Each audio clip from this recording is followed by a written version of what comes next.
আজ আমরা জানব অ্যাঙ্কাইলোজিং স্পন্ডিলাইটিস অসুখটা কি।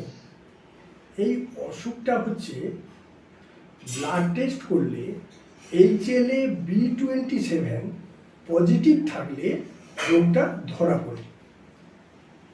বেশিরভাগ ক্ষেত্রে দেখা যায় ছেলেদের ক্ষেত্রে এই রোগটা বেশি হয়। বয়স 25 থেকে 35-এর মধ্যে ছেলেদের এই রোগটা ধরা পড়ে।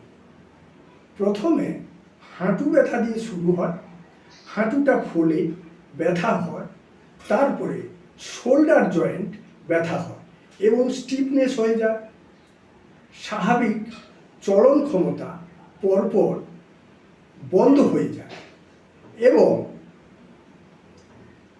মেরুদণ্ডের হাড়গুলো পরপর বৃদ্ধি পেয়ে একদম স্টিফনেস হয়ে যায়।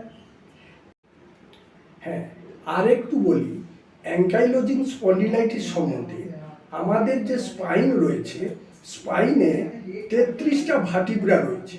ওই ভার্টিব্রার মধ্যে নির্দিষ্ট পরিমাণে একটা গ্যাপ থাকে, কিন্তু এই অসুখের ক্ষেত্রে ওই গ্যাপটা ফিল হয়ে যায়, অস্থি বৃদ্ধি হয়ে যায়, স্বাভাবিক নরণচরণ বন্ধ হয়ে যায়, ঘাড় ঘোরাতে পারে না।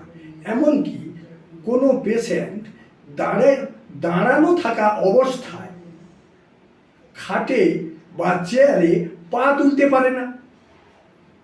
এই সমস্ত অসুবিধাগুলো ফেস করে খুবই সমস্যার মধ্য দিয়ে জীবন কাটাতে হয়।